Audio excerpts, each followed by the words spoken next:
బుల్బుల్ కథలకు స్వాగతం. కథ పేరు దెయ్యాల పిల్లి.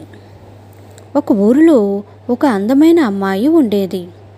ఆ అమ్మాయికి యుక్త వయసు రాగానే తల్లిదండ్రులు వివాహం చేయాలనుకున్నారు. కానీ అకస్మాత్తుగా ఆ అమ్మాయికి జబ్బు చేసి చనిపోయింది. చనిపోయిన ఆ అమ్మాయి పెళ్లి కోరిక తీరనందున దెయ్యమయ్యి ఊరి చివర మర్రి చెట్టుపై ఉండేది. ఒకరోజు ఆ దారిలో ఒక కుంటివాడు వెళుతున్నాడు. అతనిని చూసి, నీవు నన్ను పెళ్లి చేసుకుంటావా అని అడిగింది. దానికి వాడు, నేను కుంటివాడిని, నేను నిన్ను ఎలా సుఖపెట్టగలను అన్నాడు. అయితే పో అంది.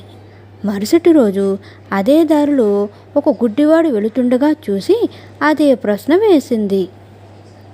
దానికి ఆ గుడ్డివాడు, నేను గుడ్డివాడిని, నా వల్ల నీవు సుఖపడలేవు అన్నాడు. అయితే పో అని వాడిని పొమ్మంది. తరువాత ఒకరోజు ఆ దారిలో ఒక అందమైన యువకుడు వచ్చాడు.